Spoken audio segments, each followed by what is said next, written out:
Welcome back. A study of used cars for sale privately here has found that 1 in 5 has a mileage discrepancy on its odometer, suggesting it's been deliberately reduced or clocked. The analysis carried out by Motorcheck.ie was based on a sample of 6,000 used cars, which the company checked for private buyers.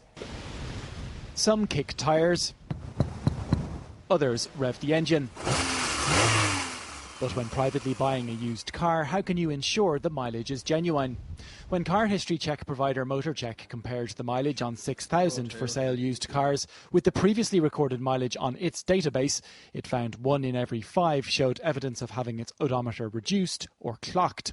The finding was most common among Ford Focuses, Toyota Avensis and Volkswagen Passats. The cars that we would normally expect because of their popularity on the road certainly featured highly, but more of the luxury brands too, which you would expect from a technical perspective not to be as easy to clock, they featured very strongly.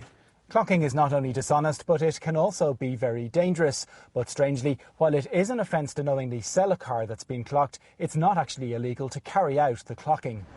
The motor industry says this must change, and it wants data protection legislation changed to allow data gathered during the national car test be made public. The legislation needs to be changed to have a clause that says, in the interest of the general good, certain data should be made available. And the history of a car, it is in the interest of everybody that that's as transparent as it can be.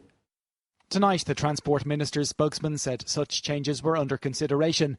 In the meantime, the National Consumer Agency, which has had limited success combating car clocking, urged buyers to use reputable dealers where possible and to take precautions. You should always look to buy from the individual's private house and ideally not to pay by cash. And ensure that you get a service history in relation to the car. Ensure that that service history is consistent with the mileage you're actually looking at on the odometer. And if they have any concerns, simply walk away from the deal. More advice is available on the agency's website, consumerconnect.ie. Will Goodbody, RTE News.